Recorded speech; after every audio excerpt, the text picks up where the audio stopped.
Okay, welcome everybody to the Referral Challenge Q&A Mastermind call for Friday, February 9th, 2018. I have, Chris, I'm glad you're on the call because real quick, what I want to do regarding our conversation last week about SmartStart Marketing, I've come up with some things that I think will be helpful, and I want to run them by all you guys, but particularly you, Chris, since you initiated the conversation. So give me a second. Let me show you this. I'm just going to put it in. I'm going to show my screen, share my screen, and I'll show you what I got.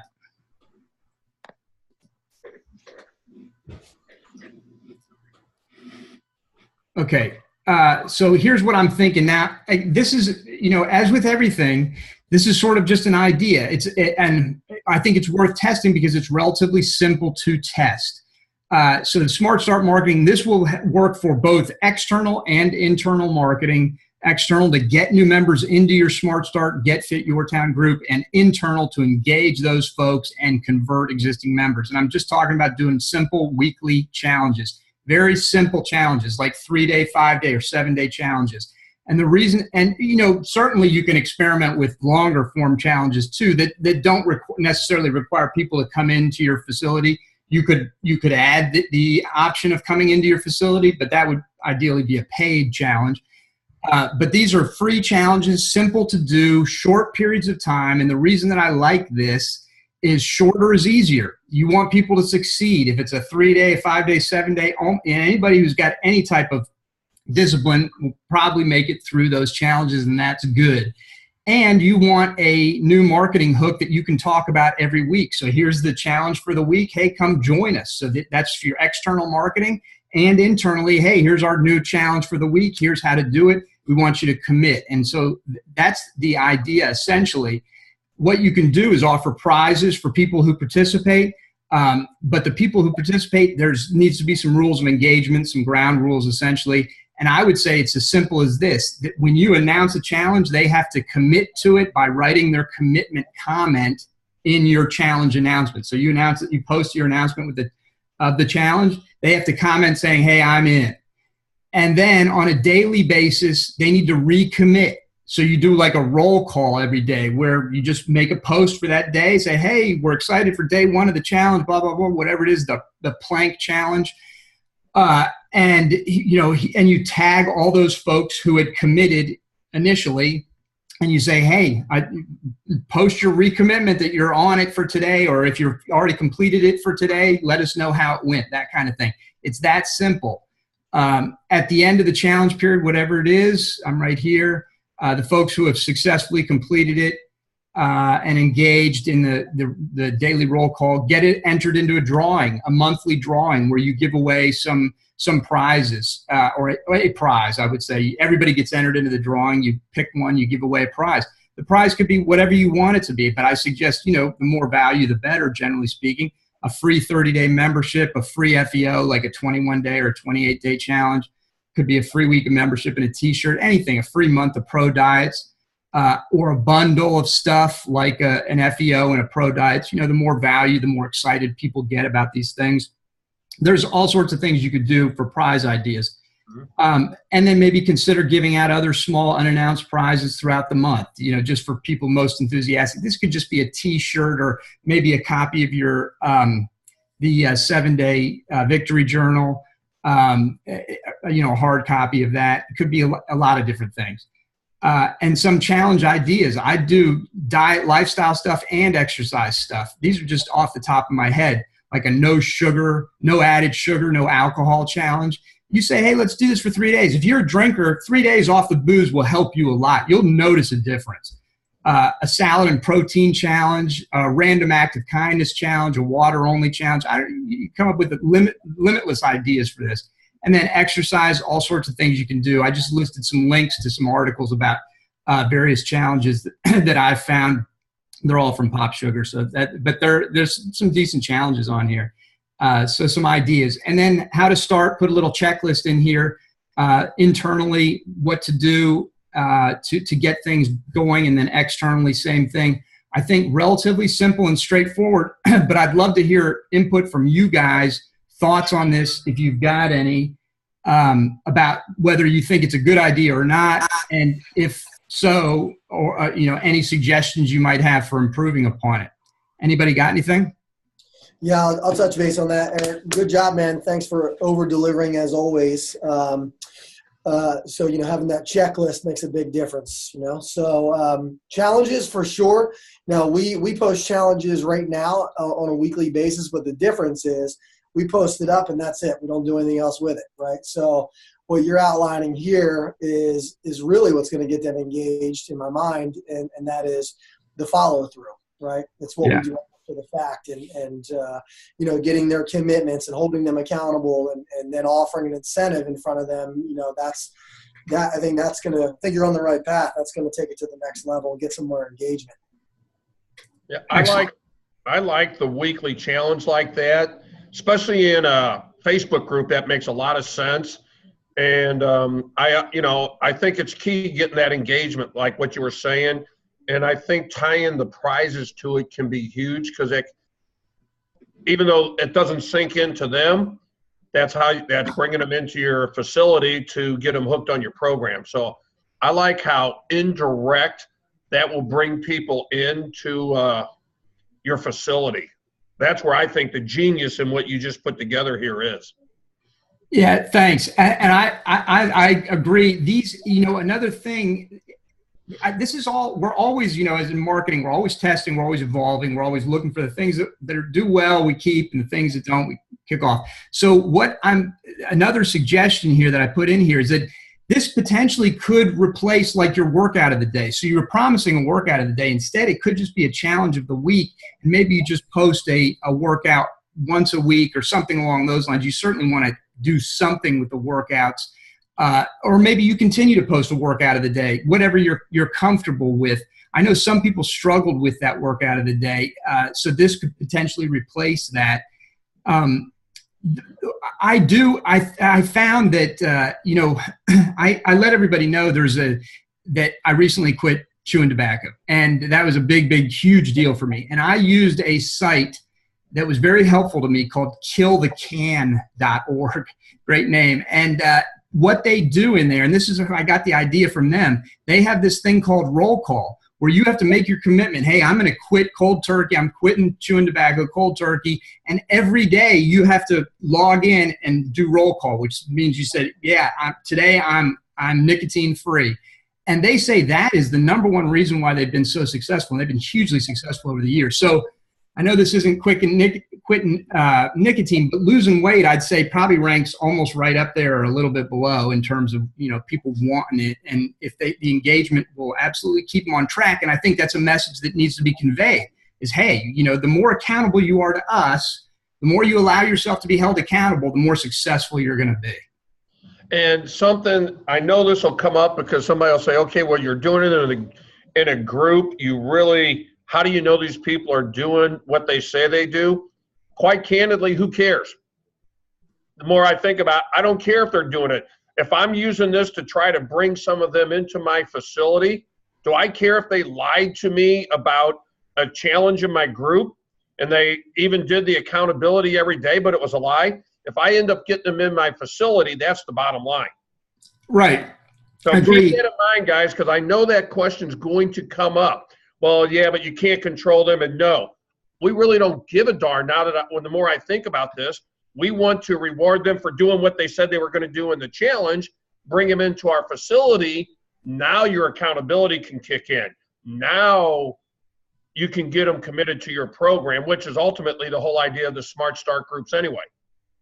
Exactly. That's exactly right. And I think that, yeah, there will be people who do that, but I also think that the majority of folks, as we all know, they have integrity. And I said, but either way, like you said, the bottom line is it's a marketing tool. It's a marketing program. Yeah. And I love the way, like I said, you're not selling them a front end offer now. They're winning it. Just think of the perception in the consumer's mind. That is the brilliance of this thing, I think. Yeah, good point. Good point. Some other things here that I think will help with engagement is just to do some simple things like, if you're doing like a plank challenge or something, obviously you could do something funny like videoing one of your members or a client or a staff person doing the plank challenge or something like that, where you guys are joking around or whatever. There's just a lot of ways to do easy content. This is so much easier than having to come up with an article or write something, tips related or overly instructional content. This is, I think, as simple as it gets, because it's really just fun and, hey, do what the challenge is about, that kind of thing. All right. Any other comments, thoughts on this, ways to improve or anything like that? If not, I'm going to go ahead and post it in the group and make it available to everybody. I think it's a good start right where it is. I really do. I think it's pretty detailed. Yeah, I agree. I agree with everything you guys have already said. So I think it's awesome. All right. Thank you. That's great. And just on the external side, let me just mention real quick, in terms of marketing it, I think just a video of, hey, this is an announcement. We're doing this challenge. You post that in your personal feed. You put it in any groups that you have, obviously in your SmartStart group, but maybe your client group as well. I would suggest that you do that, because the more participants you get, the better. And then, of course, on your business page, and then you could promote that post on your business page. I would send a broadcast email to your list announcing the challenge too, and driving them to watch the video on your business page to drive views of that video, which hopefully will help when you promote the post. You can do, what else? Test using Facebook events. I have never used it. I've heard some people that have used it. They said it's been pretty powerful. I don't know. It's free. You could test it. And then ask partners to promote your challenges. They're not going to obviously promote everyone, and you wouldn't want to ask them to do that. But occasionally, if you've got a real good challenge idea, ask them to get behind, because it's a simple hook for them too. You just be like, hey, some of your chiropractic patients probably need to stop drinking alcohol for a week. Here, I'm doing a no added sugar, no alcohol challenge. Invite them, that kind of thing. And then, of course, send out a little press release. I just create a simple template that you could use for each challenge. Just a little blurb about it, very short press release, and get that out every week to your people. You never know which one's going to hit. The other thing, last comment I'll make before we shut it down, is that I would be creative with challenges and come up with different ideas, and not just do only the regular sort of stuff, because you never know. You might create something that really takes off, that really has an impact, gets a lot of attention. Like that ice bucket challenge, how that just went viral like crazy. Maybe not. You never know. But the point is, the more creative you are, the more at bat, the more shots you take, right? The more times you score. So, hey, Eric, the only thing I can see that I would recommend is when you're talking about the videos, I would maybe put it in there and even bold it to make the videos 3 minutes or less. Had a great conversation with Scott Rawcliffe about that last night, and he said that videos that are going over 3 minutes are not getting the same amount of viewership. And because Facebook knows that people don't typically watch videos longer than that they're not rewarding those videos. So I think that might be good to put in there. Okay, good. I just added it. I'll make it bold and italic, and I'll even underline it. Yeah. We got it all good. No, that's good. I appreciate that. That's very good advice. I have a tendency to go a little long on my videos, and that's need to control that. Need to rein that in. Okay, good. Let's. There's that Steven Khoo guy again. Hey! 2 times this week. Awesome. Good to see you, Steven. It's been a while.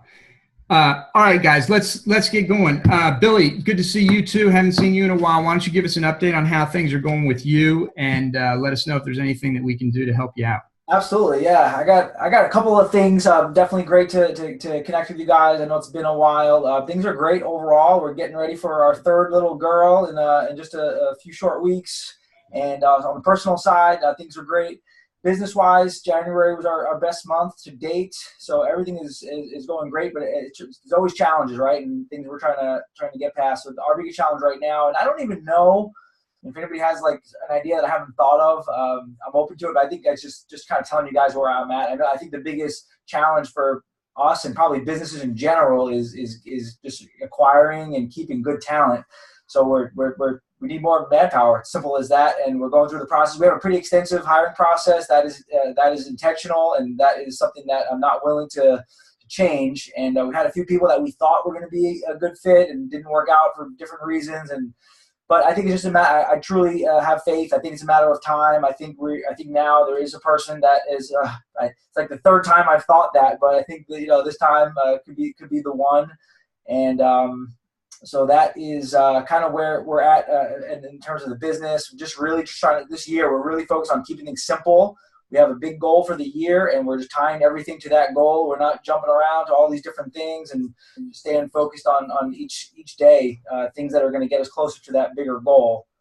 So that's where we're at. And I do have one other thing that I want to bring up. Yeah, go for it. I think I'm on the line with the right people here. And Eric, we could even talk more outside of the call here, but I know Rick has kind of done to a certain extent what I'm looking to do this year. And of course, Eric, of course, you and probably some of the others. And that's, you guys know that we launched a small facility fitness system last year, and did really well. Was really excited about that, and just kind of looking at some next steps. Right, piggybacking off of what I just said about staying focused, and I mean that. Like, we're focusing on our business and not getting too far away from that at all. With that said, I'm passionate about it. I love the small business side. I love helping people kind of learn like what we do and how you can make a good profit with a small facility and everything that goes with that. So I'm going to be doing more stuff with Pat. But in the meantime, I am trying to branch out a bit into speaking, designing talks around the product and around the program and things like that. So I have a presentation outline, I have the bio and all that stuff, and I have my list. I have Perform Better and all the others. But even just getting it out there, even on smaller venues and stuff like that. So I know, again, Rick's been there, and Pat actually referenced Rick when we were talking about it. So and Pat's helped me where he can, but just figured I'd throw it out to you guys. I know we have some studs on the line here, so just figured I would mention that. If anybody has any advice, number one, or even just contact, this person would be great to talk to, and whether it's an intro or whatever it is, I could send whatever info and do whatever I need to do on my end. Well, if you're wanting to learn the process of speaking on stage, and Eric actually introduced me to this gentleman, Tom Jackobs. Yeah. He really, when I spoke at that big event in Atlanta, I spent time with him, hired him. It was money well spent. He actually critiqued my entire presentation, my PowerPoint, helped me with it. It would be money well spent there, Billy. Yep. Pat actually mentioned reaching out to Tom Jackobs. Okay, good. Yeah, I mean, and Eric's the one that put us together, and it was, believe me, money well spent. You will not regret that. A lot of times the best way to get in these events, and what I did, which really helped me, was gone to their prior events and just offered to help in any way, behind the scenes or whatever. Just like the way I always do things. I mean, this is the way I've always tried to do it, is when building the relationships with an influencer, is go in trying to help them first any way I can and not expecting anything from it. Mm-hmm. And it's worked pretty well. Next thing I know, I have people reaching out to me, asking me to speak because they found out what I did with a particular one. That's like cool. This year, Khaled wants me to come and speak at, he changed the name of it to Rise. Yeah, that's another one that I reached out to, yep. Yeah, so Khaled and I are talking. Ross Slaughter I'm going to speak at his event in June. Where is that? In New York. Yeah, that's where I am, so yeah, that would be. Oh, yeah, definitely reach out to Roz. He'll want you, Billy. Yeah. Let me make the connection for you. I appreciate it. What's funny is that I know he either has, or I don't really know him. I know there's a lot of, it's like a small world to a certain extent. I don't really know him at all, but we're in the same area, so that would be great. Another one that I'm actually only speaking for 20 minutes this year, but it's in Kansas City. This woman, her name is, Jill Stoppel. Yeah, I know Jill. So Jill and Colin and I were in the same mastermind at one point, so I know her pretty well. Yeah, so I'm actually going to hers in April. And actually Trevor and Kane from Coach Callis are going to it also. I'm actually going to be speaking for 20 minutes, but we're working out a way to merge his stuff into it. So a lot of times just going and purchasing a booth at these events will get you in the door and let them learn more about what you have to offer. And then the next event they have, they're interested in having you speak because they're always looking for new people. They want to bring fresh blood in. I mean, and with Roz, it was just simple because he and I have done a few things together and we have a good relationship. So he reached out to me and just said, Rick, I want you here in New York in June. Well, yeah, I'm going to do it because I know down the road we'll be able to do other things together and both benefit from that relationship. Isn't AJ in New York as well, Rick? Yeah, but AJ's events, quite honestly, are really more, he brings people in to speak that have gone through his program and use it as a sales tactic. Got it. Yeah. Okay. That's, I mean, I've gone and I, supported his one last year, the one that Alicia spoke at.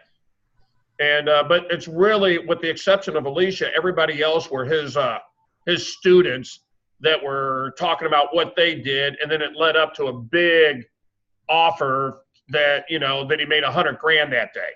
So I don't think that would be a good fit for what Billy's talking about. Just like if I would have been speaking there, I would have been really disappointed. I got you. Okay, good. Well, that would be a good thing. Jill, reaching out to her. If even this time, Billy, it's just getting a booth. Yep.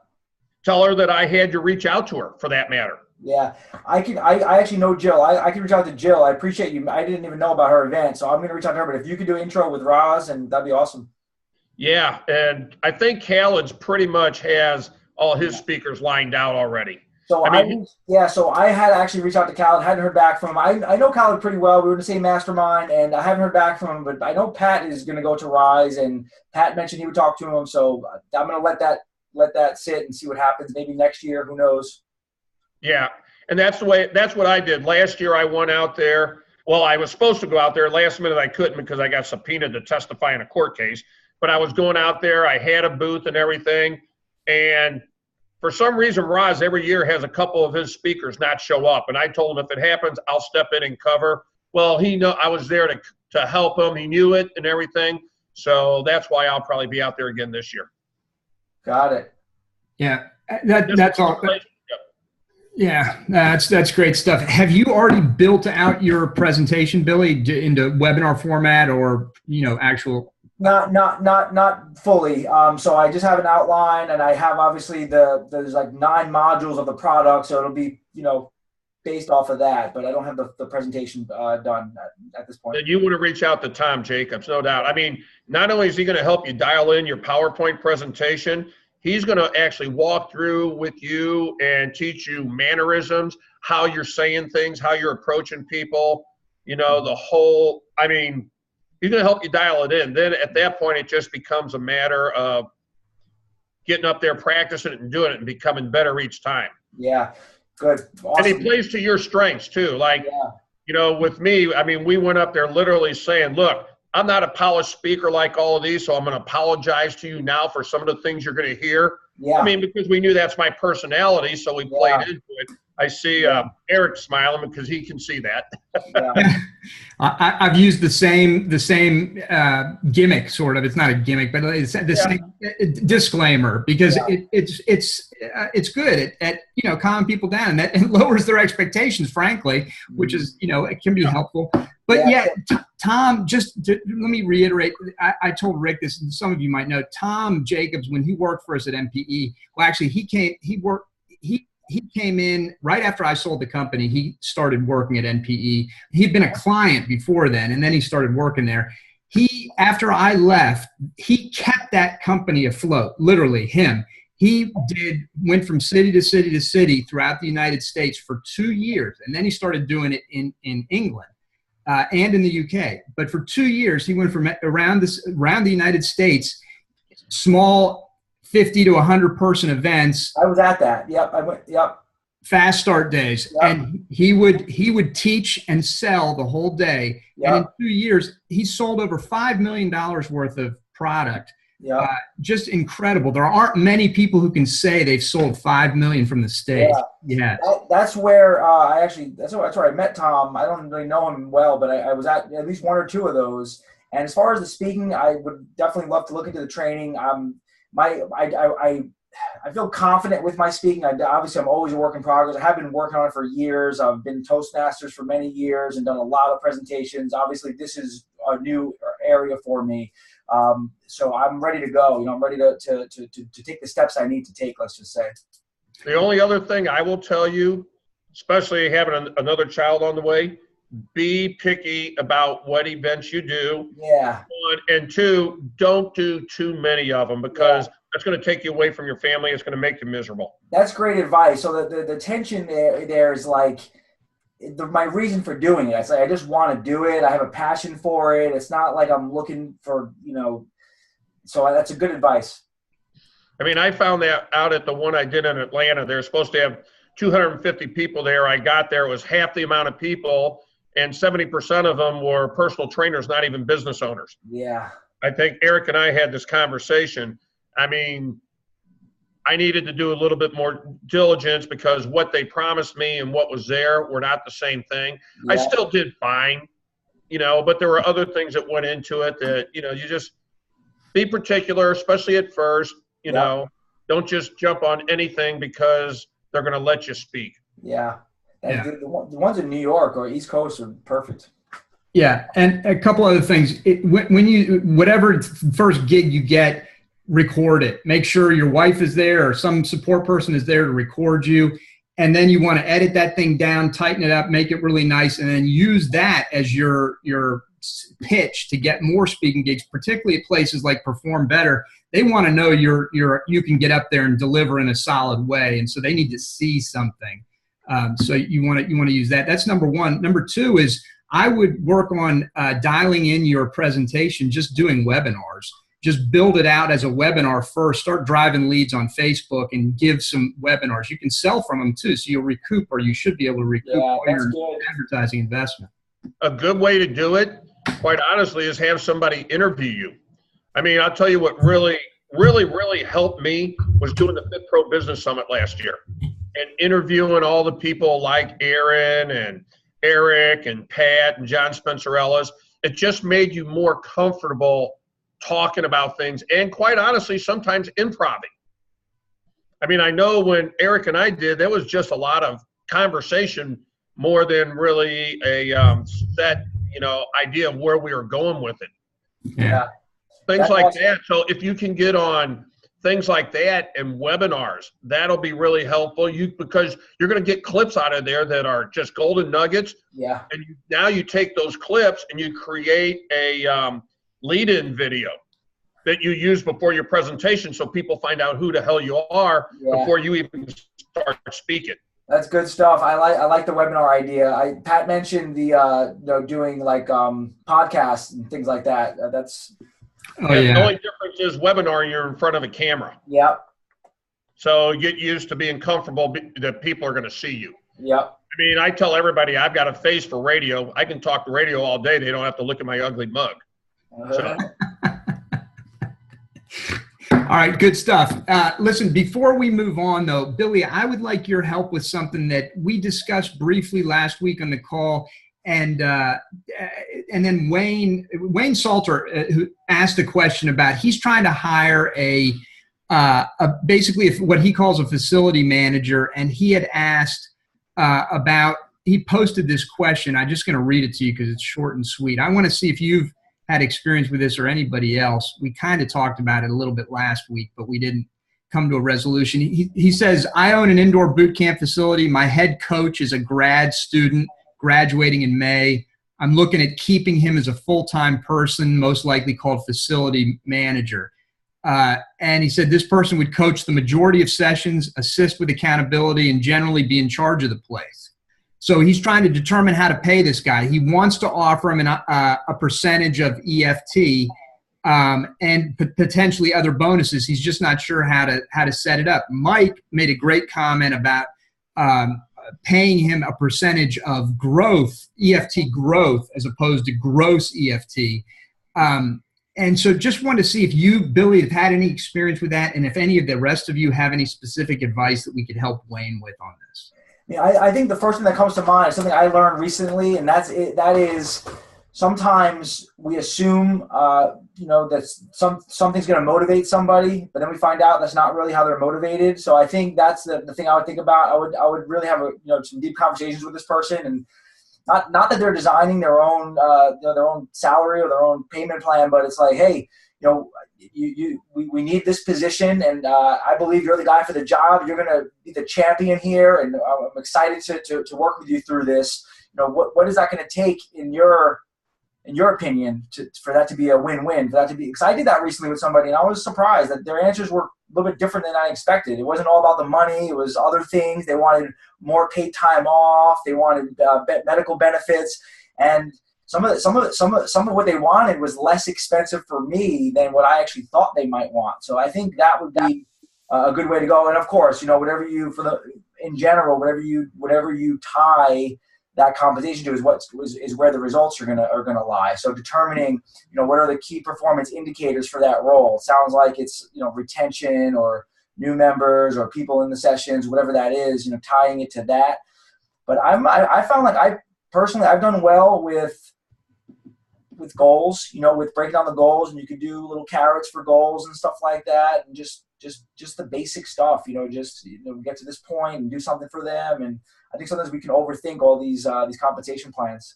Yeah. Do you have that type of person in your biz? I mean, was your ex-friend, the guy who left, was he that role? Was he your right-hand man? I have a little bit of a weird setup. So I have, from an operations standpoint, I have a right-hand woman who is actually off-site, and she was somebody who was working physically at the facility, and she moved. Her husband had a job transfer. We kept her on. She actually literally does all the operations from Virginia, and we're in New York. So she's like the right hand in terms of all the administrative memberships, pay all the financial side of things, and reporting and all that stuff. On the training side, that guy was that guy. And I quite honestly, he didn't have a piece of any revenue or anything like that. And I from the bottom of my heart, don't think that had anything to do with what happened. I'm glad he didn't, to be honest with you. And the new guy that I'm telling you about, these recent conversations, is that guy moving forward. He's a rock star. He's a young guy. He's 24 years old. He wants to do this for the long haul. And I told him straight out. I said, I love working with you. You bring a tremendous amount of value to us, and I want to know what is it going to take to keep you here. And he didn't mention anything about a percentage of anything. So I'm not going to go ahead and offer that at this point. Yeah. If things change, I'm open to it, but I just don't know that it's necessary. Yeah. He mentioned a certain level of salary, which is very reasonable. He mentioned other benefits. He mentioned the schedule, an ideal schedule. Those are the things that were important to him. I like it. I'm making a note. That's good. I mean, it's always good to ask questions, probing questions, put the ball back in their court, take control of the conversation. That makes perfect sense. What's it going to take to keep you here? I like that a lot. Mm-hmm. All right, good. Anybody else have any thoughts or comments on that, Wayne's question? And I realize there's more than one way to skin a cat. I know very successful places that do it on the percentage. So I think it really does depend on the person. Yeah. No, I hear you. All right, great. Well, then let's move on. Steven, since we haven't seen you in a while, it's good to see you, brother. Let us know how things are going and give us an update and any questions or issues we can help you with. Basically, I'm just trying to dial back into the business. I was pretty much engaged with my children, my young ones. So now they have grown up a little bit, and they're giving me some flexibility to wake up at 3 a.m. in the morning to have this call. Oh, man. Yeah, I was on another call with Mike about like 2 o'clock in the morning, about on Wednesday. So now it's like Friday. So, I just hired a new administrator who I'm trying to dial in with Mike's program. And then now I'm going to introduce her to TRC as well. Put all of this in, and then going to see how it goes for 2018. Yeah, we have our systems all set up already, but I run a Pilates studio, and a lot of it is private sessions. So it's a little different from what you guys do. We also do physiotherapy, so I'm not quite sure how I'm going to blend everything together and fit it into my business model, but I'm definitely trying to get some ideas here. The team that I have is not very sales oriented. Yeah, they're very much operator. They don't and I don't teach, I don't coach as well. So that's a little bit different. I'm like a business owner and telling them what to do. So we have that collision of oh, you're just the owner, you don't know what I'm doing as a therapist, you know. So, yeah, but do you sell, Steven, or who sells then? If I got my administrator to sell, my instructors to sell, because it's all about sharing what the benefits of Pilates is and what the physiotherapy services is, and that's it. We don't, yeah. So it's like 10, 20, 50 sessions, 100 sessions. That's what we do. Okay, good. But so you don't have a structured sales presentation that you take prospects through. You just sort of, you do. Okay. We do. Yeah. All right. So that one, the instructors, the physiotherapists themselves have to put them through it, because nobody else can, because you're going to do a posture analysis. They're going to explain what the benefits are. So. Oh, I see what you're saying. Okay. I got you. Yeah. Yeah. Are they selling well? I mean, is business good? They're selling well. The conversions are like 90% above. But the retention is where I'm trying to help them with. When they're young and inexperienced, then of course they got a lot of learning into how to retain a client, because it's all about customer relationship. Yeah. And as much as we try to speed up their learning process, it just takes a lot of practice. Yeah, no doubt. A lot of practice, and really good systems. It's great that you got Mike's program. I mean, that's fantastic. And then of course the referral challenge, that's what we're built on. Yeah, that's right. Yeah. So I'm trying to use the referral challenge as a way to help them retain the clients a lot more better, because that's where the money is, right? The retention. It's not about the capturing of new clients, or the retention. Yeah, no, I got you. All right, good. Well, is there anything that we can help you with specifically today? Do you have any specific questions for us? I would just like to see how many of you have been using the whole system, and what has been working for you all specifically in that sense. The check-ins, I just saw Mike posting up the donation, and that's just wonderful to actually see another setup giving back to the community, and that kind of things are very encouraging for the others members that are offline, looking in and seeing how TRC is actually working out. Yeah, I can share on some of that stuff, Steven, because I think that even with the way you have your business, I think you can easily kind of implement it. And honestly, all of it's coming off of the whole Facebook thing. So in our private Facebook group, you're constantly talking about the family, the infinite family. And matter of fact, I said it today when the news called me to interview me. It talked about us doing it as a family. So those pictures that I posted in the group of the event, I posted in our private Facebook group, and I think our referrals are going to go through the roof right now. I mean, knock on wood, because I posted the pictures and I said how proud and grateful I was of our entire family in terms of sharing the vision, in terms of impacting lives around the community and how many more lives we can impact. And then one of our coaches commented, said, see, all those check-ins add up.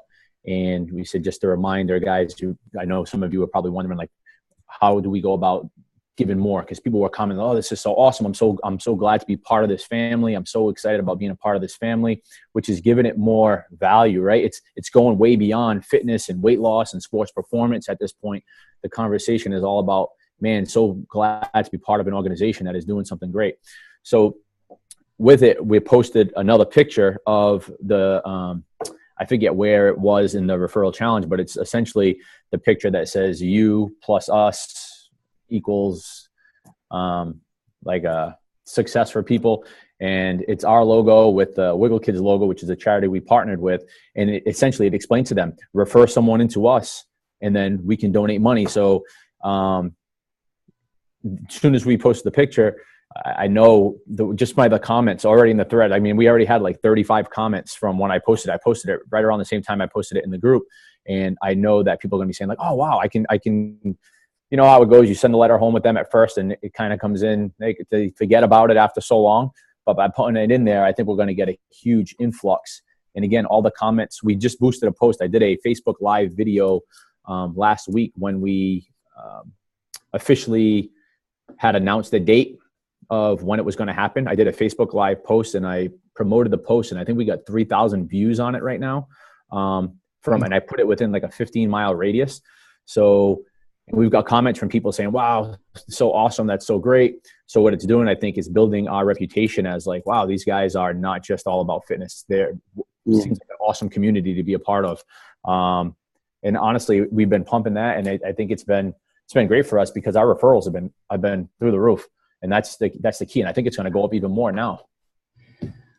See, my concern is that the demographics of my clientele are highly affluent individuals, 40s, 50s, and they're very private individuals. So checking in is a little bit of a tough thing for them.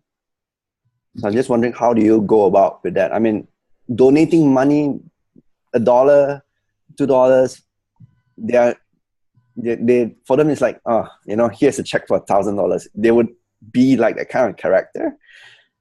So, yeah. So, I mean, the majority of the money, so we've raised, I think it's around like $1,400 we've raised so far.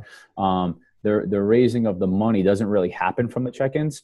The majority of the raising of the money happens from the referrals. And that's where it goes from. And, to be honest with you, at first I was not sure if people were going to say, "Oh, we'll take the money, we'll take the credit." But when we started giving people a shout out in the group, like, okay, this month we donated X amount. Special thanks to so-and-so, so-and-so, and so-and-so who donated, brought in 3 referrals or whatever it was. Yeah. People like that pat on the back and that recognition. So once they see it, it's more so. We just had a person come off the street because we did a couple other things too to drive the referrals. But we had somebody come off the street and say, "Oh, I just saw that I got a text message that I had I could either take a credit on my membership." And so what my admin said was, "Yeah, so do you know about how the process works? So when you get X amount of points, you can either take a $50 credit or you can donate to charity." So this is where we are right now. On Friday, we're running an entire event for Wiggle Kids, all this stuff. So she went from coming in to requesting a credit on her membership to saying, "Oh, you know what? That's really awesome. Donate it."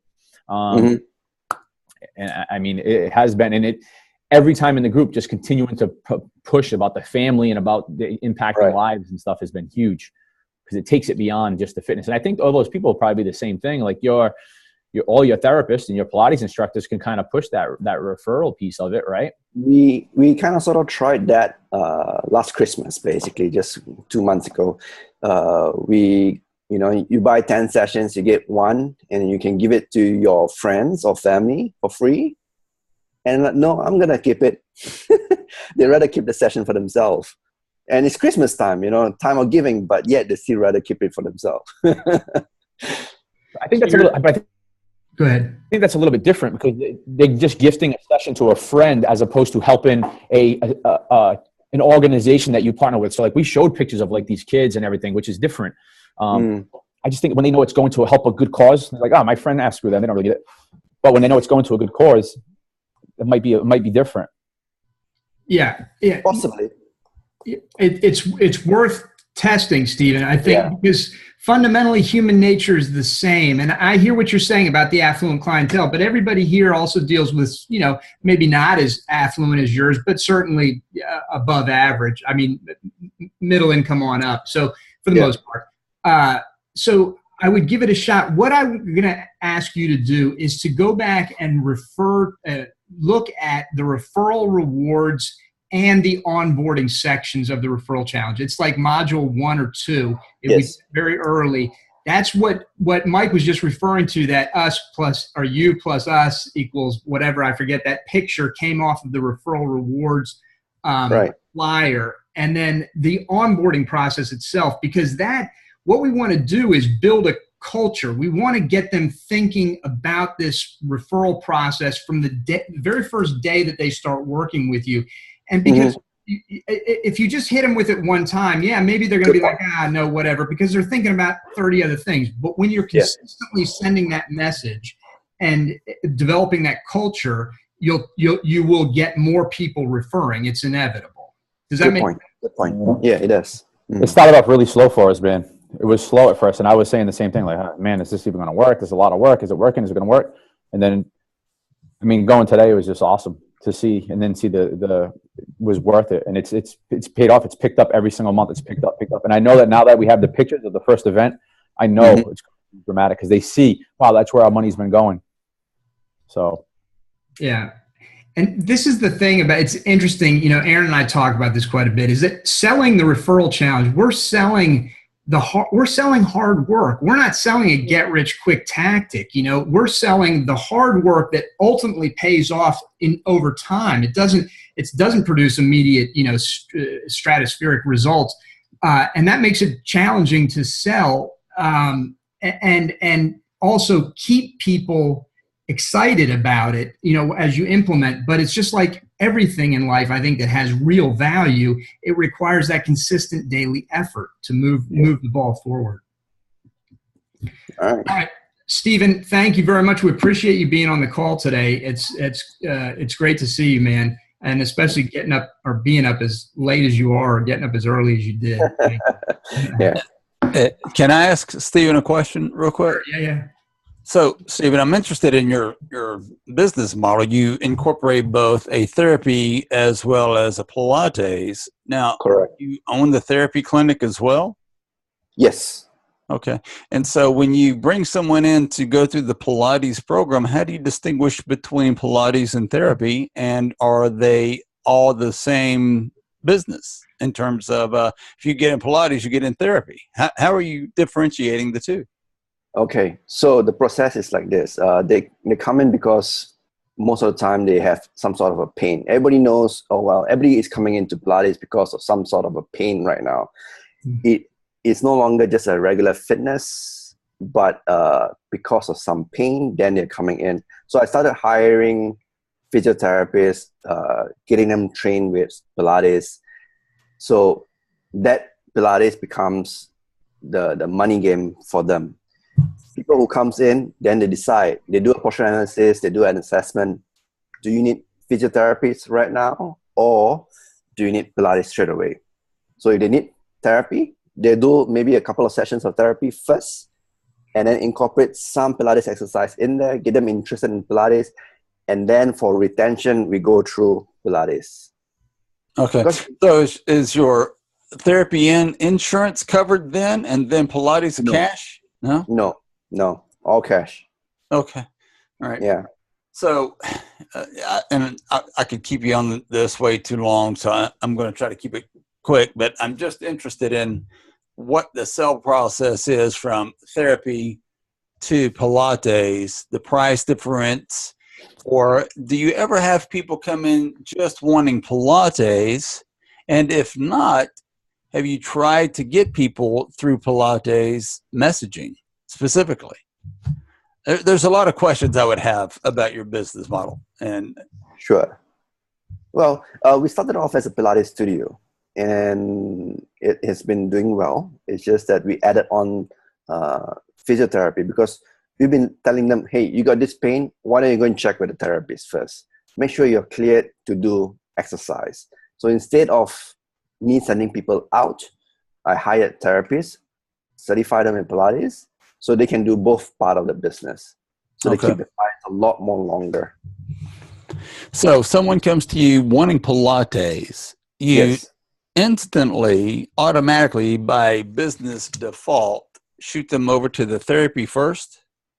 No, they get assessed, right? Oh, they get assessed first. We got a consultation trial, which some of you call it a success sessions. So from there, they determine whether they need therapy first. Would therapy be better for them? Or they can just go in directly to Pilates. And so what is the price differential between Pilates and therapy? Or is it the same? About 10-15% difference. therapists being more expensive. Okay. Yeah. All right.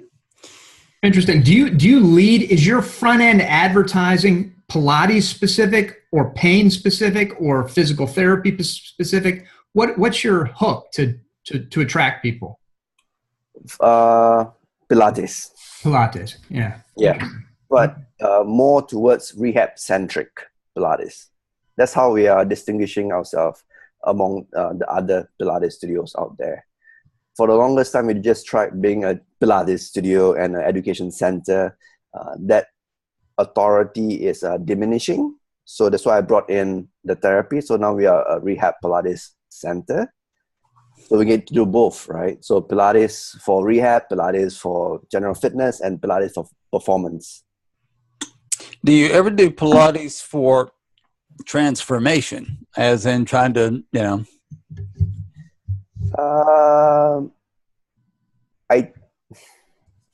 It's a little bit hard for me to market that because transformation through Pilates, it requires a lot more, your cardio, your dieting to transform your body entirely.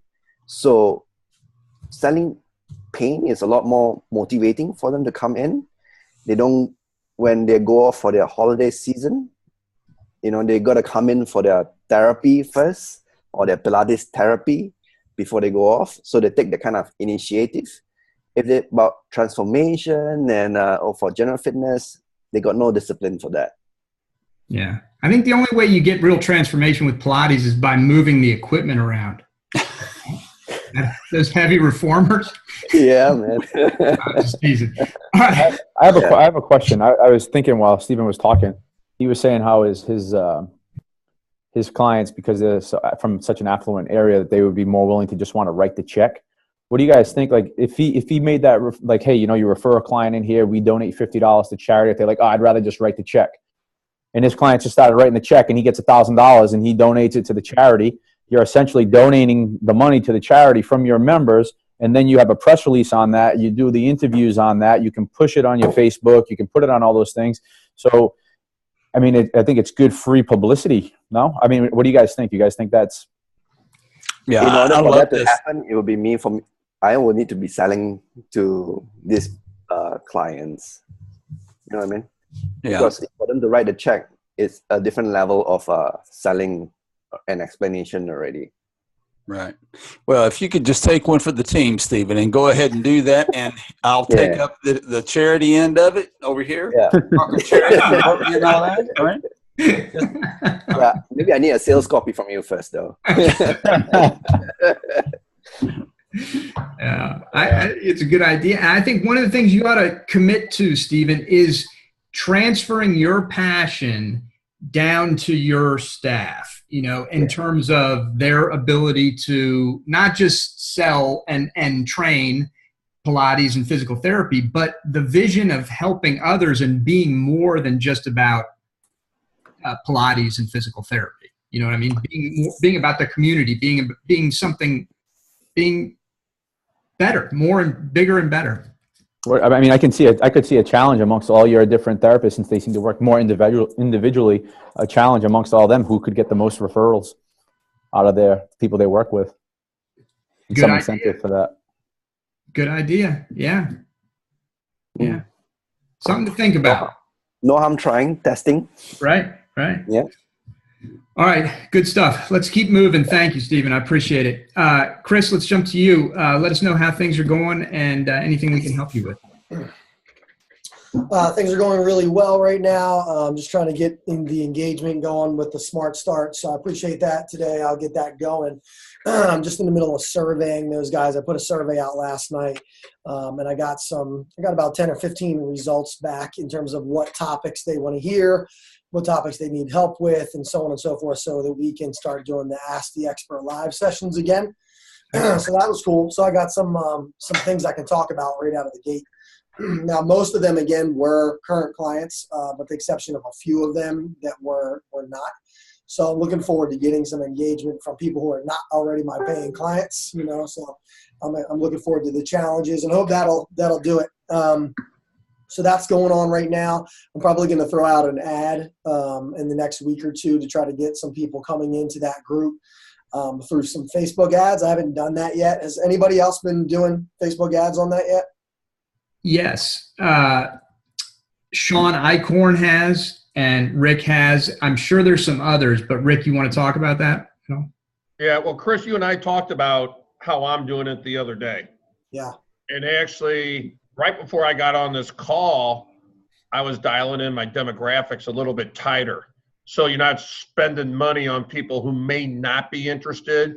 So I kind of went into behaviors on for my avatar and found some pretty cool stuff, because mine's, based on that 30-day trial of Pro Diet. So I went into the behaviors, not only people who are interested in Jenny Craig, Weight Watchers, NutriSense, and all these different diets, but I went into their behaviors and people who are purchasing diet programs, vitamins, and stuff like that.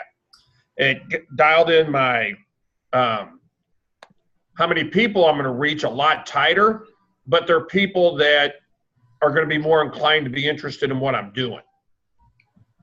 So you might go have a look at that when you're running your ads. No matter what you're going to do, don't just put it out there to everybody, because not everybody's interested. Make sure you're not wasting dollars by getting in front of the people who are interested in what we're doing.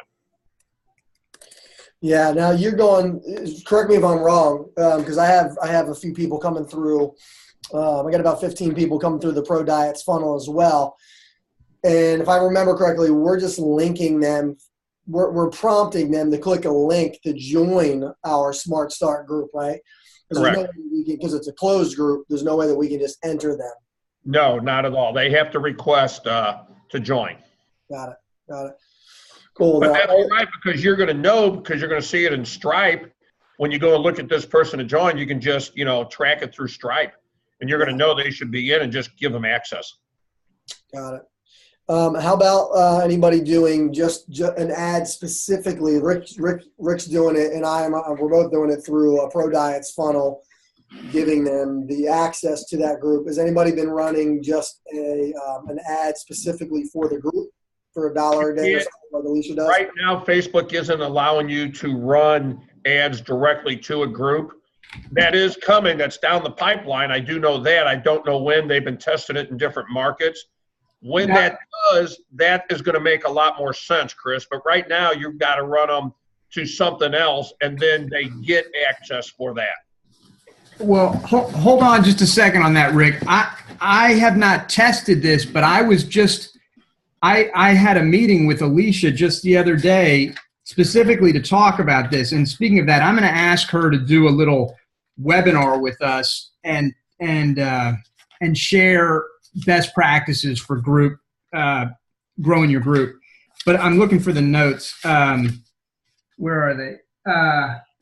Anyway, she specifically said that you can run an ad directly to the group.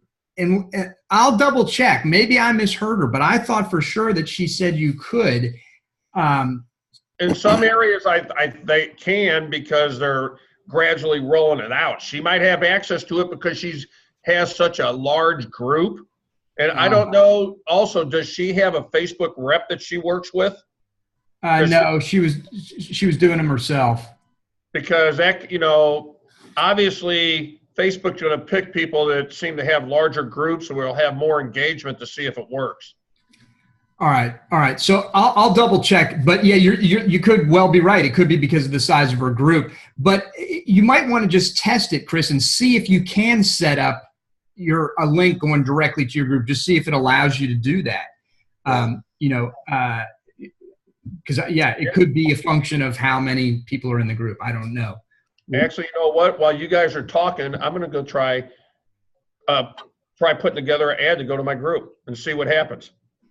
Okay, good. And then, Chris, regarding your question about who's doing it, Sean Eichhorn, I just searched him in our group. He posted something not too long ago about how he's running ads directly to his group, and he got some good success with a couple of them, and he gave some examples.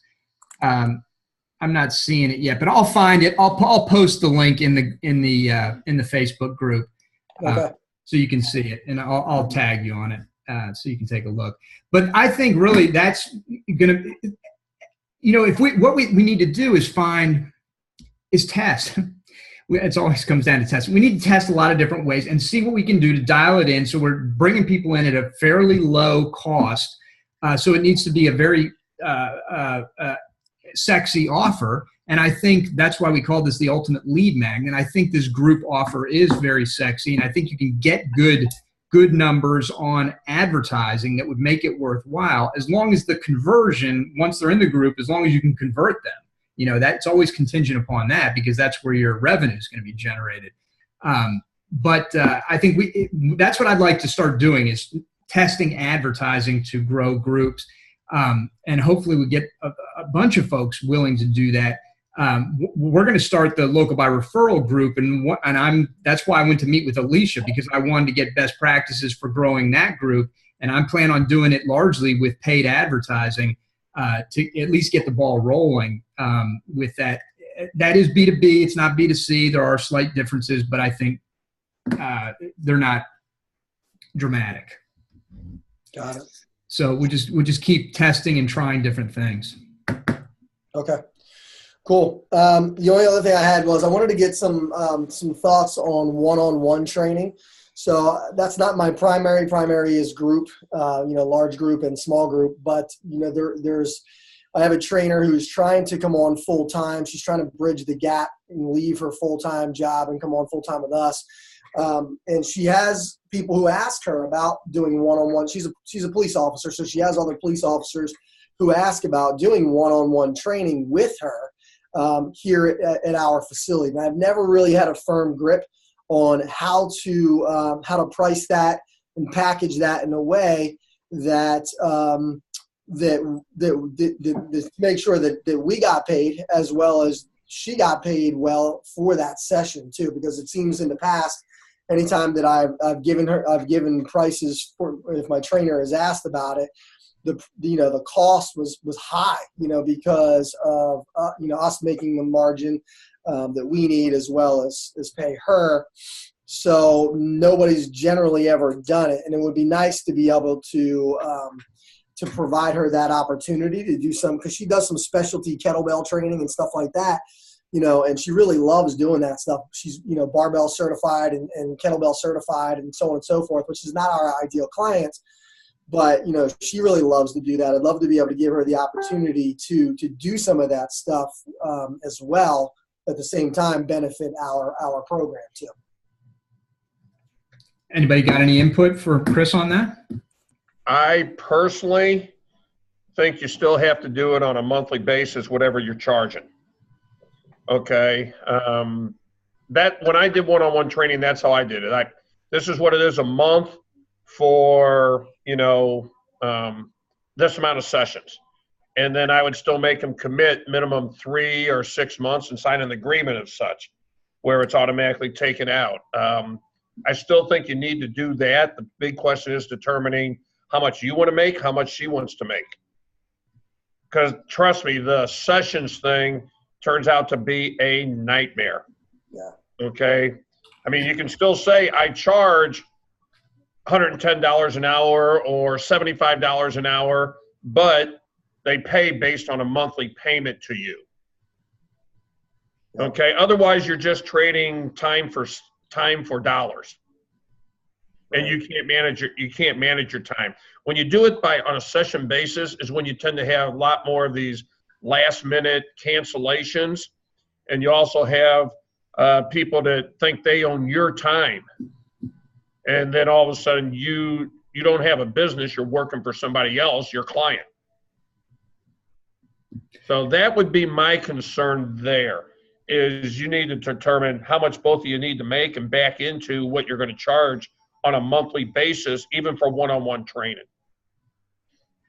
Are these clients that she would be bringing in? Yes. Yeah. Okay. How many are there? Are there a lot? They're all police officers? Yeah, I mean, I don't really have a firm number on it. I mean, she's just asked me, multiple times over the years, that she's been here, and nothing's ever really panned out from it. But I think it's more so because I don't have a firm grip on how I want to package it and price it, and incentivize her if she's bringing people, if she's actually bringing them in, how to sort of reward and incentivize her for that. See, another issue I see, Chris, is if you do it on a session basis, who's going to be doing all that bookkeeping to keep track of what you should have coming to you? If you're doing it on a monthly basis, it's pretty straightforward and clean. And that's just me. I like simple. Yeah, I agree with that. I don't like complicated things. Should go through the payments just like it would for a large group, but whatever your price is, they pay monthly. If it's twice a week, they're coming in for one-on-one, but they still pay the same way they would for like a large group. Granted, it's one-on-one training there, but it's still fitting your business model, so to speak, with the way you're charging and everything. So it's not getting away from what you're used to doing.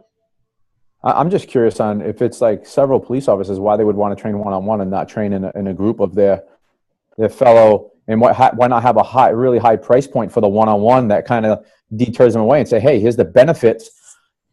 You're going to get all the stuff you would get in one-on-one pretty much, but you're going to have the camaraderie of training with your fellow brothers and sisters and all that stuff for a lower price point. So instead of $100 an hour, it's whatever, $50 a session, something like that. And they can train in a group.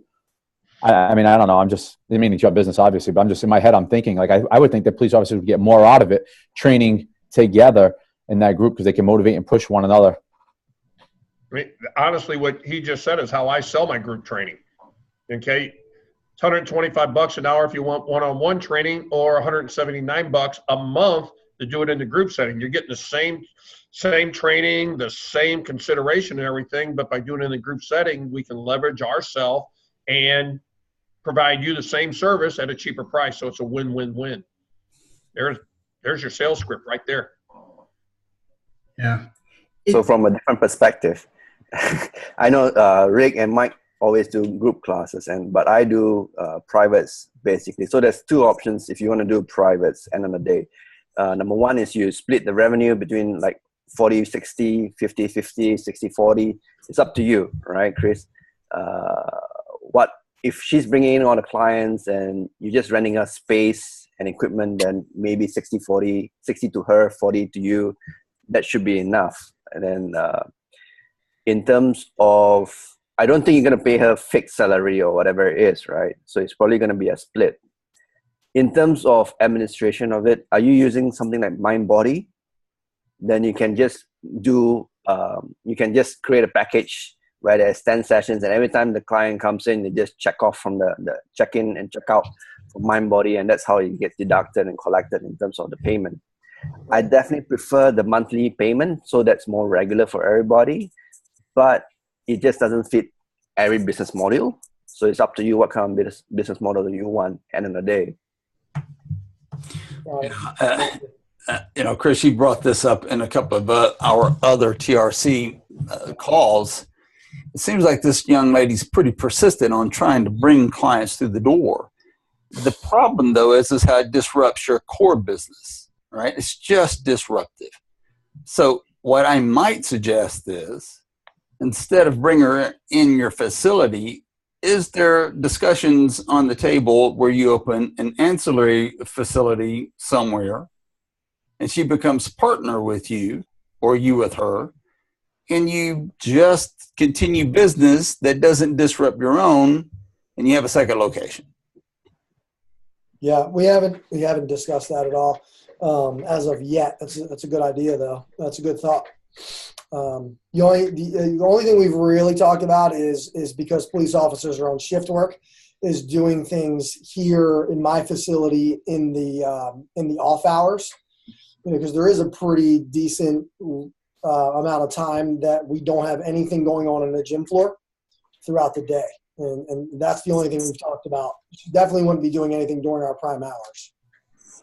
What has been your objection to getting this done previously? Has it been the disruption, or has it been that you've just been too busy with other things? Yeah, it hasn't been anything on my end necessarily. Nothing, and I never really followed through either. Like, she's just asked me a few times, hey, what would the price be for, my girlfriend who wanted to come and train with me, and I would just pass the price along. And that was the last I've heard of it. And I never really followed through to follow up because my focus is elsewhere. Yeah. Yeah. I think it seems to me whenever you can find a potential quality lead source, which is what she's raising her hand and saying, I can be for you, that it's worthwhile to pursue that and see what comes of it. And so I think the way Steven outlined it right there, or the way Mike and Rick however, just I would keep it as simple as you possibly can from the beginning and test it and incentivize her, because as you and Steven both noted, if she's bringing the clients in, I'd give her, at least 50, maybe more. That's obviously up to you. You got to figure out what's workable for you. But I'd reward her because she's doing, it costs money to acquire clients, and you're just giving that money to her as opposed to the Facebook or somebody else. But I'd pursue it and see what she can do, because maybe she can bring in a couple new clients a month on the reg. Yeah. I mean, I think if you know what your base operating expense is for an hour of training, like what it costs your facility to run for an hour, give you a good baseline on what at least you got to be making, you know what I mean? In terms to be able to do a one-on-one. So if you need to make $200 an hour based upon your large group training, then maybe that's what you need to charge for one-on-one. Yeah. But I think that you'd be very wise to do exactly what the guys said regarding, hey, here's the one-on-one cost, but here's the small group cost.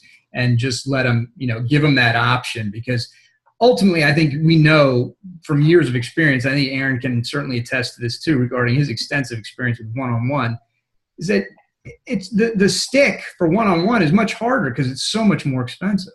They don't stick around as long. Yeah, you're right. I could see her if she's a police officer, she could probably take that to a lot of, she gets that going with a small group of police officers from her own department. She could probably take that and go to multiple surrounding police departments, and you guys could be that place where police departments send their guys or their girls to get training. That'd be pretty badass. Yeah, that would. Then think about how much better clientele you would have, because the lowlifes would know all the police are there and they wouldn't want to come there. And then package that script together, package the whole thing together. If you get that going with all the surrounding towns, package that together and you could sell it, because I guarantee you a bunch of fitness professionals would be like, man, that's pretty awesome. I want to go to all the surrounding towns and get all the police officers in my facility too. Hell yeah. That's a great idea. Because I'm sorry, Eric, go ahead, Ben. No, I was just going to say that's a great niche service to be able to say, you're the first, you provide fitness for first responders. Yeah. Yeah, right. So what state are you in, Chris? Delaware. Okay. So I don't know what police officers make in Delaware, but I can tell you what they make in Birmingham. They ain't going to be paying $50 a shot, dude. That ain't going to happen, right? Not in Birmingham, Alabama. I hear you. Okay. Unless they're getting extensive OT. Yeah. So anyway, are you gonna pursue it then, Chris? Yeah, I'm gonna sit down with her, chat with her some more about it. Yeah. I mean, it's in your off hours anyways, so technically you're not really wasting a lot, and it's just free money in a way. She's bringing her own clients. You don't have to market out. There's really not much of effort on your side. Right. Right. And it could, there's always the potential that it could mushroom and become something cool. Yeah. And I think you could sit down with her too and explain how she's got the ability to make more money in the group setting than one-on-one because of the stick rate, et cetera. Yeah. Yeah, no doubt. And moreover, to Steven's point, it solves one of the biggest problems in the fitness industry, downtime clients. Yeah. That's a really good point, and that's something, just to get back to Mike's point about packaging this up, if you can get it to work, that you talk about solving a huge problem in the fitness industry. If you can say, I have the solution for all your dead hours, here it is, boom, you would sell that like Mike sells his customer service thing. If you go, I can see you going to like surrounding towns and making that presentation about the whole thing in terms of what it would do for health benefits, and it would lower the insurance for the town on their employees and all that stuff, because that would be You get that going, man. I'll buy that. Yeah. I'll tell you right now, I'd buy it. And I don't want to do the legwork on that right now, but I would buy it. If you had it scripted out and it's working for you, I would get it. Yeah. That's a good one. That's good. That's what we want to do is we want to get everybody in the referral challenge in the information marketing business. It seems like we're going that way. Can you and I structure a deal with all these guys that we get a 10% cut of everything? I mean, So Steven, No, they all go to Pat, Aaron. oh, No, that's good. It's good. I'm just being facetious. All right, good. Chris, anything else? No, man, I'm good. Thank you, guys. All right, cool. Rick, then let us know how things are going with you, brother, and looking forward to seeing you in a couple weeks. actually, they're going good. I got back from Vegas last week, got a lot of work done out there. Actually, yeah, I was on the call last Friday after I got back. That's right. As soon as I get off here on the half hour and 15 minutes for the next 3.5 hours, I've got 12 appointments, people coming in, sign up for our challenge starting Monday. Nice. So I've been busy all week signing people up. It's just that perverse trait of human nature, which Mike has seen, Billy has seen, you've seen, because I know you and I have talked about it, Eric, where people wait to the last minute. They're procrastinators to sign up. So, like I said, I've got actually 13 people coming in the next 3.5 hours to sign up for my challenge starting Monday. So after I get off here, I'm going to be busy. Yeah, making money. Not complaining. I mean, getting a bunch of people signed up is always a good thing. As far as that, I'm getting ready to really start pushing NPS. I got all those testimonial videos. I was on with Scott Rawcliffe last night. We've got a really, really good plan on how we're going to market them on Facebook with using that montage first that I showed you last week. Then we're retargeting with everybody we retarget. We're going to use each one of those individual testimonial videos you did, those case studies that you guys did. That'll be what they're retargeted to. If that doesn't work, then we're leading them to that 101 done for you 7-day meal plan lead magnet that I used to originally create Pro Diets. And then from there, we're going to do a one-time offer for the original Nutrition Profit System product at a greatly reduced rate. So I'm kind of excited about the funnel we're putting together for this.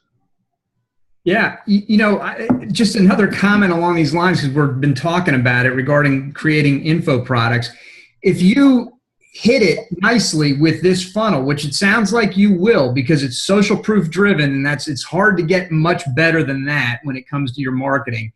You ought to create a little product around how you did it, and you and Eric market that thing to drive sales for him, his business of recording these things, and just revenue for you and additional customers for you.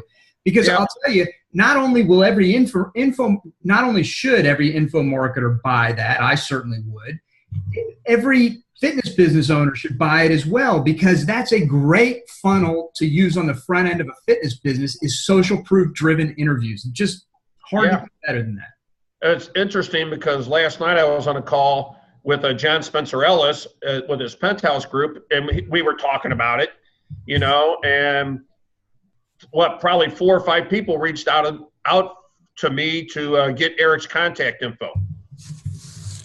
Because, I mean, to get the videos done like this. Yeah. But what's cool about this is, I mean, Eric's done a lot of videos, testimonial videos for a lot of people, but this is the first one where anybody has ever done it with influencers in an industry. Mm. Nobody else has done this before. So I'm kind of excited about it. I mean, because think about it, if I'm marketing to fitness professionals and first I see a montage with all you people on there, the people that are on it, Eric, Aaron, John Spencer Ellis, Alicia, Pat Rigsby, Justin Ewell, Fred, AJ Mirzad, and they see that, and then all of a sudden, maybe they don't do anything, but now they're getting retargeted with each one of those individual testimonials, which are 8 or 9 minutes each. And if they, and they're seeing a lot more, I think it's going to really drive a lot of people to that discovery call. Oh, I think so too. I think you're going to have a winner on your hands, and you're tying it in with Scott too, so you know you're going to get. It's just smart. It sounds very smart to me. So it'd be interesting to see how this plays out. So between the Facebook ads, and we're going to be doing some Facebook Messenger marketing too with this. So it should be interesting to see how, like you said, to see how it all plays out. Because I like the whole idea with the Messenger thing because it has a much, much higher open rate than even email. Yeah. Everybody, they get that Messenger, they get that push notification on their phone, they stop and read it. Yeah. Where email, I don't want to read this email today, they ignore it. So I'm curious to see how it all does. I really am. Yeah. And we get it put together. I mean, I'm obviously more than happy to share it in here. I think that would be awesome. That would be awesome. It's going to be exciting and cool. That's for sure. I mean, that's one of the neat things. That's why, you know, I need to get back into the game harder with more marketing because one of the most fun things about being a marketer is talking about the marketing that you're doing and showing the results and bouncing ideas off other marketers. It's just great. That's what we do in this mastermind call. It's awesome. Right. Yeah. Yeah, that's why I'm always excited. Like when you and I are talking about it, or Aaron and I are talking about these things, or Alicia, they always lead to great conversations about, well, try this, maybe this will work. And I mean, that's how we come up with stuff. Yeah. That's nice. That's nice. All right, cool. Anything else then, Rick? We're going to wrap it up. Good. You're good? All right. Anything else, guys? Here 10 minutes to sign up a bunch of people. Yeah. Right. That's nice. Steven, anything else from you, or are you good? Speaking about downtimes, that was one of the reasons why we actually brought in the therapist as well. When people say, I'm going for my physiotherapy or physical therapy, nobody complains, right? From office, they skip out from office and like they come in during the weekday.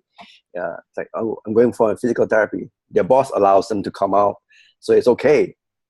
They can't just say, I'm going for my Pilates, you know. That's why we also do physical therapy at the beginning stage. Yeah, it worked out very well on that. That's genius. You know, you don't know this, but I spent 4.5 years in a physical therapy clinic, right? Yeah. And so working in a therapy clinic for 4.5 years, plus that had a fitness facility as well. And these guys could just say, I'm going to therapy and then catch their workout. I'm going to just start a new business called physical therapy. It's a fitness facility. Yeah. It's just called physical therapy. Yeah. Hey. Very intense physical therapy. Yeah. It's very sweaty. Because now everybody is talking about exercise is medicine, right? It's physical therapy is all about exercise right now, and it's not just about manual therapy. It's not about electromodality. So, exercise. Yeah, that's awesome. That's awesome. All right, guys, good stuff. Thank you all very much. Really appreciate you being here. Have a great weekend, and we'll see you on Facebook. Cheers. Thanks a lot. Appreciate it.